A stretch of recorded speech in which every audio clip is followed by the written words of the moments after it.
A tecnologia em excesso afeta a saúde mental das crianças. As que passam muitas horas conectadas correm riscos que vão desde problemas sociais, depressão, ansiedade e baixa autoestima. Foi o que constatou o artigo Cultura Tecnológica e Vulnerabilidade ao Trauma Psíquico. Aqui ao meu lado está um dos autores desse artigo, o psicólogo e neurocientista Júlio Pérez. Olá, Júlio, tudo bem? Muito prazer. Prazer estar aqui outra vez. Prazer é nosso. Júlio, como o nome aí do artigo já diz, já traz aí a cultura tecnológica, né? E hoje em dia ninguém vive sem essa tecnologia, é o celular, as mensagens instantâneas, no caso das crianças ainda tem os joguinhos. Cada vez mais cedo as crianças fazem parte desse universo, né? Como lidar então com essa questão que parece algo inevitável? É verdade. Os apelos sensoriais e distrações ou supostas distrações são cada vez mais supostamente outra vez interessantes, né? Especialmente para os pais que buscam terceirizar os cuidados. Por exemplo, quantas vezes em restaurantes nós observamos uma criança com o iPad ou com o celular ou com o joguinho, e essa criança alheia completamente à interação familiar, né? Os pais ali acham, pelo menos está ali, tá distraída ali, não está correndo, está... ou está se divertindo, né? Quer dizer, minimizando uma questão muito importante e grave, que é a falta de conexão, entrosamento familiar. Então, por um lado, nós temos as tecnologias cada vez mais bonitas, chamativas, com aquelas cores e megapixels assim incríveis e que naturalmente chamam a atenção das crianças, né? E por outro, uma maximização do tempo dessas crianças que poderia estar sendo muito bem utilizado em brincadeiras, convívio familiar, interfaces reais e com coleguinhas, etc., para fora da escola, inclusive, né? O que leva essas crianças a um fenômeno chamado cérebro de pipoca, muito estudado na China, que é a perda de massa encefálica e empobrecimento das maneiras que a pessoa consegue identificar o outro.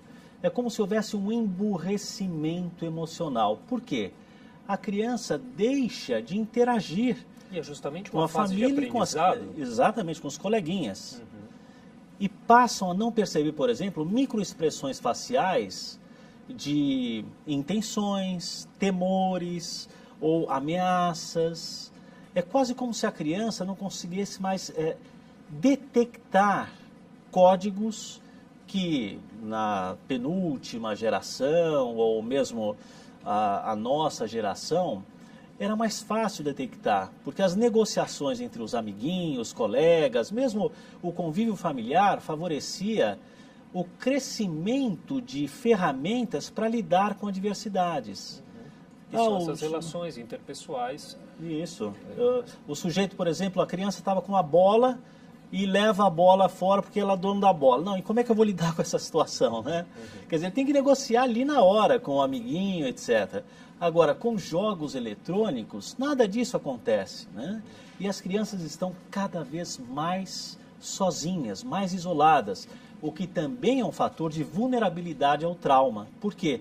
A solidão favorece um mundo introspectivo, cada vez mais arborizado, mais intenso, enquanto o mundo objetivo, prático, perde em sua dinâmica saudável. Então, e aí vem os problemas, doutor, como a gente falou aí no começo.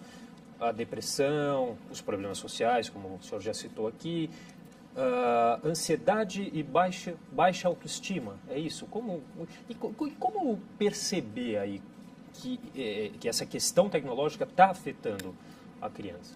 Olha, esse é um dos principais fatores, o mais perigoso, é a não percepção do quão arriscada é a situação atual para um desenvolvimento doentio, patológico. Então, os pais que estão nesse mundo da pressa, da competitividade ou mesmo do descartável, favorecem as tecnologias às crianças, de maneira que elas repetem o ciclo de adicção a essas tecnologias. Veja bem, Felipe, eu não estou indo contra a tecnologia nos ajuda muito. No entanto, nós não podemos correr riscos traumatogênicos, de maneira que as crianças se tornem adolescentes mais ansiosos, com traços mais depressivos, por conta dessa ausência de constituição de um núcleo familiar estável ou de negociações, de crescimento, desenvolvimento a partir das relações reais. Mas, doutor, aí o que fica complicado é porque hoje em dia todo mundo, não só as crianças, os adultos, né, nós estamos o tempo todo conectados e aí as crianças observam aquilo ali e acabam repetindo a situação, né? É verdade. Não deveríamos. As tecnologias podem ser usadas em momentos e não o tempo todo.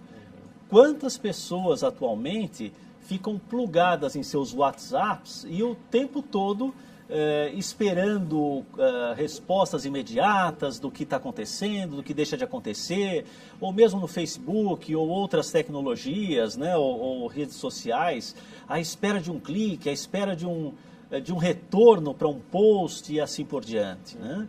Então, é muito comum, na minha clínica eu recebo pais que trazem crianças, adolescentes especialmente, com traços de ansiedade, de depressão importantes, e eu oriento o núcleo familiar, os cuidadores e os jovens a construírem um ritmo mais saudável, preditivo de bem-estar, preditivo de saúde, na melhor concepção da palavra.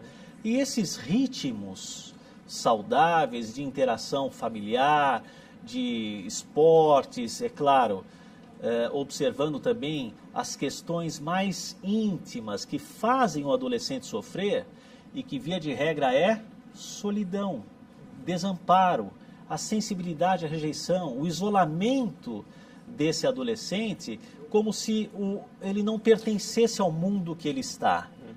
E em seguida a essas orientações, em poucos meses, nós observamos uma qualidade superior desse jovem e do núcleo familiar. Então, por vezes, quem leva os pais ou o núcleo familiar à psicoterapia é o jovem que adoece numa depressão, ou num pico de ansiedade, num transtorno do pânico, numa fobia específica. E esse jovem, a partir da psicoterapia, acaba influenciando a dinâmica saudável da família. E aí, então, só para a gente encerrar, doutor, tem regras práticas, então, que podem contribuir, prevenir que a situação se torne mais grave? No caso das crianças, imagino que seja até um pouco mais fácil de impor horários ali para mexer no celular. O adolescente acho que é mais complicado, né, impor algumas regras, mas enfim, há medidas práticas assim para prevenir essa questão? Sim, algumas medidas práticas. Por exemplo, para todos nós, né, não devemos ficar online o tempo todo. Devemos ter momentos marcados de acesso às tecnologias. Não só entre adultos, mas adolescentes e também crianças, naturalmente. Por quê? A tecnologia pode fazer parte de uma fatia de nossas vidas, mas não pode nos acompanhar o tempo todo. Expandir ou pulverizar as nossas energias psíquicas, emocionais em outros domínios, como especialmente a interação familiar saudável. Programas em que a família possa estar reunida e brincando, trocando, crescendo, lendo ou contando histórias, ou, por exemplo, os avós falando dos aprendizados do passado, ou mesmo os pais, porque atualmente o que tem acontecido é que as crianças e os adolescentes não conhecem os próprios pais, por conta também desse fenômeno de adicção, de vício à tecnologia. Terceiro aspecto muito importante, as atividades físicas, né? Outdoor, quer dizer, no sol, a possibilidade de conexão com a natureza, parques. Isso a família pode fazer de uma maneira muito tranquila, simples, organizada, ao, por exemplo, jogar um futebol no parque ou correr com o filho e tantas outras possibilidades. Que não se precisa de tanto esforço aí para serem colocadas em prática, né, doutor? Claro que eu citei apenas 3, mas são várias as orientações que no set terapêutico, na minha clínica, eu acabo trazendo para os familiares. Em poucos meses, esse ponto de equilíbrio saudável é reconstruído. Tá certo, doutor. Infelizmente, nosso tempo já se encerrou, mas queria agradecer muito a participação do senhor aqui no jornal. Eu que agradeço. Uma alegria estar aqui.